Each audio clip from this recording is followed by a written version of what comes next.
Hello and welcome to the T3 Handicapping YouTube channel. I am Chris from T3 Handicapping, and today we're going to be going over how to use the T3 products. We've got some exciting new updates that we want to share with you. So if you've used the products before and you're like, well, I've already seen this, we've got some new updates that I want to share with you. I'm really pumped about it, and I hope you will be too. So let's go ahead and let's jump into it. I know it's been a while since we've posted a video, but I wanted to get back out here. We will be heating up a little bit as we head into Kentucky Derby. A couple of ways that you can get in touch with T3 Handicapping. First, you can always find us on our website, t3handicapping.weebly.com. There you can purchase both our software as well as individual packages for the weekend. We tend to have some of the big stakes races available for purchase there. So you can go to t3handicapping.weebly.com and get access to, like I said, our software as well as our individual track packages, plus all kinds of other fun T3 related content. You can certainly find us right here on YouTube. Make sure that you like and subscribe so that when new content is produced, you get notified right away. Facebook, T3 Handicapping Horse Racing. It's a page. If you go ahead and like and follow, we have lots of great opportunities, one of which I'll talk about in just a moment. And then on Twitter at Handicapping T3, and I'm always posting stuff on there too. That one gives a little bit more real-time reaction. Twitter's really good for that. Facebook, I tend to post more of our picks in full. So a lot of exclusives for our Facebook members. And that leads me to an upcoming meet. It is 4:13 today, which means that one of my favorite tracks, Indiana Grand, or I should say formerly Indiana Grand, now known as Horseshoe Indianapolis, is going to be starting up here on the 19th. What we're going to start doing is on any day that Indiana Grand is running, we will be playing a group ticket, pick 4, pick 5, something like that, whatever the value seems to speak to on that given day. I'm going to create that ticket using some of our software, doing a little bit of handicapping, and I will post that in our Facebook group as a Twin Spires bet share. If you want to get involved, you can go ahead and purchase. If the ticket is a winning one, you will automatically be paid out your share. It's a really great way to be invested in some bigger tickets without having to incur that whole risk yourself. So make sure that you like and follow us on Facebook so that you can get in on those bet share opportunities starting a little bit later this week. Now let's talk a little bit about some of the changes that have been made to our products. And if you've been purchasing products over the last couple weeks, you've probably seen some of these, but we finally got all of our things programmed in to where now we've got a full sort of accoutrement of things to do. So the first thing we're going to look at here as I come into our, let's take a look here at our picks. This is from I'll use this one here because it matches up. So let's go all the way up to the top.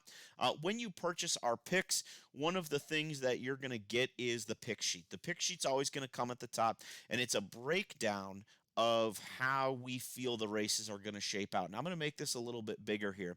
Overall, this page looks the same. If you've used our product before, most of it is exactly the way that it used to be, with the exception of this right here, which is the confidence rating. The confidence rating is a rating that is specifically designed to tell you how many data inputs we had to create the rating. So what we have found typically is that anything in the 70s and above tends to be a pretty formful race where our predictions tend to line up pretty well, and then anything below 70 starts to get a little bit more dicey. And you can see that on April 13th, which is the day that this is being recorded, we're 4 races through Keeneland, and it's proving to be a pretty effective tool. We weren't really sure on this first race. A 26 confidence is very low, and as you can see, it was our third selection, a B type, that won that race.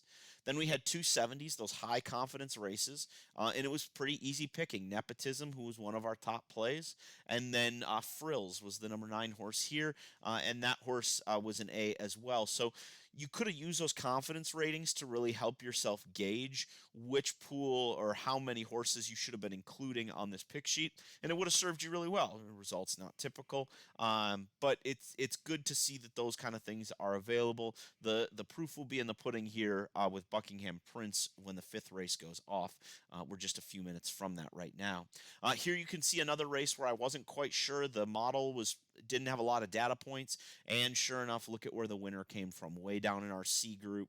This was a more wide open race based on our data, not necessarily the race itself, but just based on how much data we had to use. So that confidence rating is a really good way to refine your picks and tune into your picks. But the big changes that came, this looks like I said mostly the same.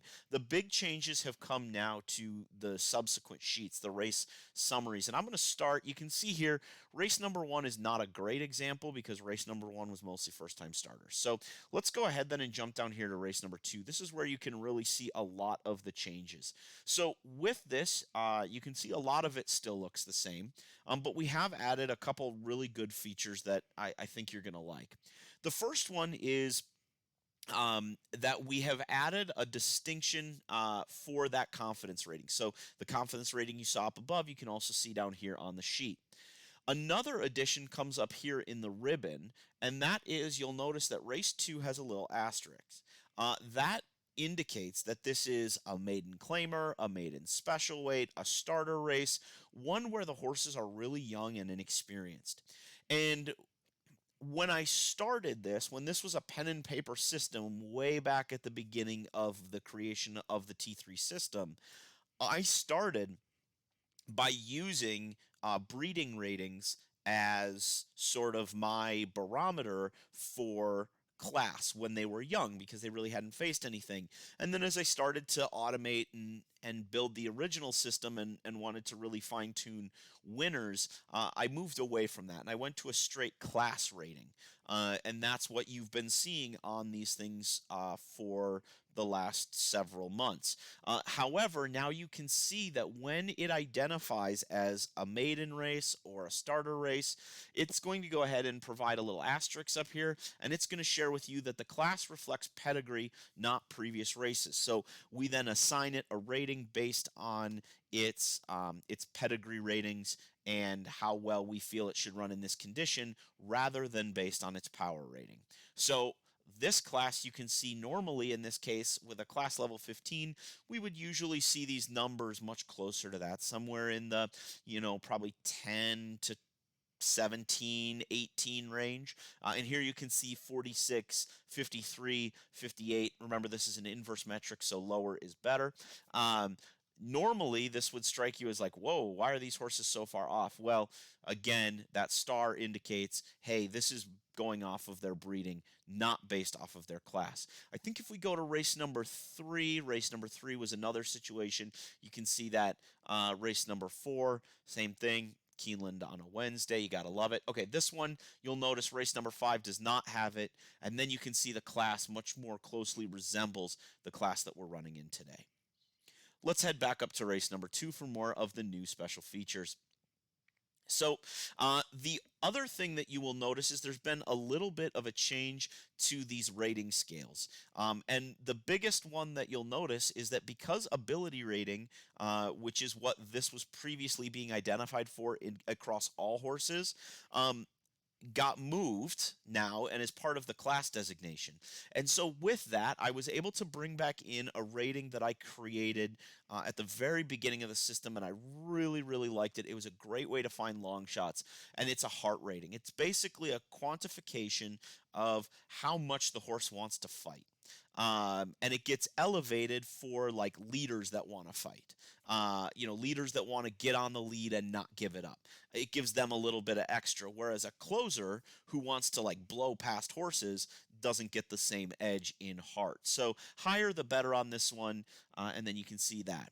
So that is what heart rating is. It's basically, in the end, if two horses are side by side, who do we expect to get the better of it? I would expect the 8 and the 5 to out finish the 11 and the 1 in a head-to-head battle, basically, if you kind of think of it that way.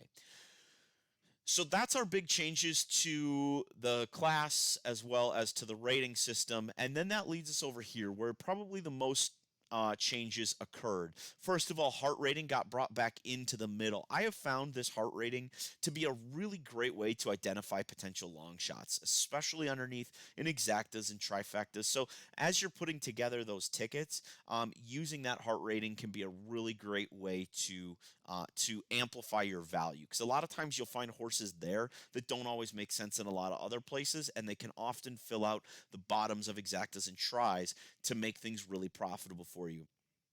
What you will notice is that there's some coloration on the grid now. Instead of just the standard grid with everything, there's now colors. And what those colors are meant to reflect here is you can see the blue is the anchor box and the kind of orangish color is the bet line.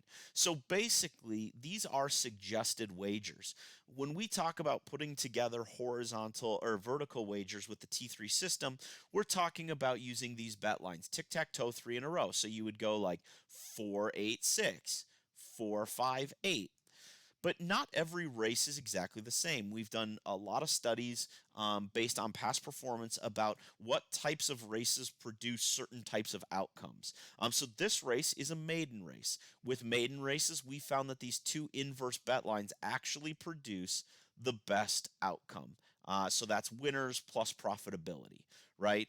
Looking at kind of both from an ROI perspective as well as just being able to hit. And so this is highlighted. Now you will see some that get anchored to corners. That's another inverse. Let's find a corner one here. So this one is a corner. You'll notice that the anchor is where it starts. So like here you have 3 in a row, but we wouldn't recommend a 3-6. The suggested bet line is right here, 4-6-9, 4-6-9. So I'd actually have that one twice, and then 4-3-12.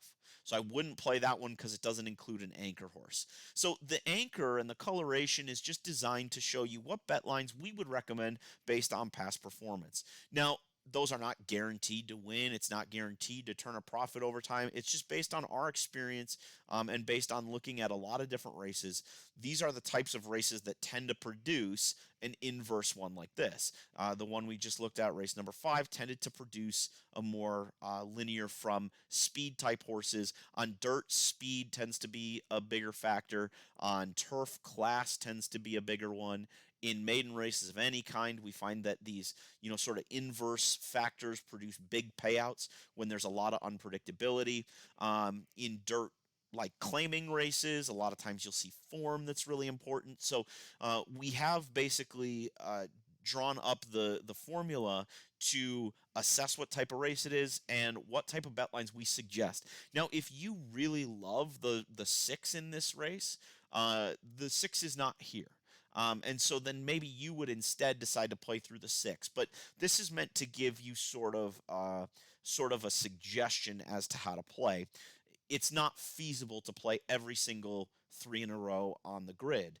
So you do have to limit it. This is our suggestion, but certainly as your handicapping brings in other things, you may want to choose a different bet line, or you may want to swap out our pace horse for somebody that you like better and go 4-8-1 on your ticket. That's up to you. Then down here, we added a space for any horse that comes up as the T3 horse. T3 horse is originally how we used to come up with our top plays before we had the grading system. And it was just horses that came up 3 in a row.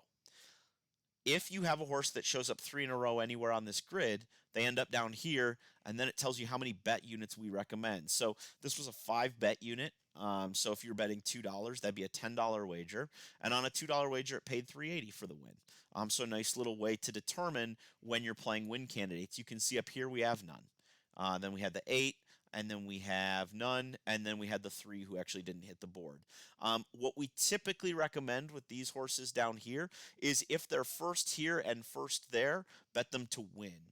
If they're a T3 horse and then they're like somewhere lower on the list down here, then they're probably best to do like a weighted ladder, like a win place show ladder with a heavy emphasis on the show, a smaller emphasis on the place, and then a little bit smaller emphasis on the win. If you see them here and they're also low over here, you can also use them as like key horses in exactas and trifectas, knowing that you'll hit hopefully someone over the top, and if they finish somewhere in the top 3, you're going to get paid. So just some ways that you can use that. And then the last thing that I put in is this little order of finish grid bar down here, and that's just so that as you're going through and as you're playing, if you download this, you can put it into a PDF editor and just quickly make notes of who won.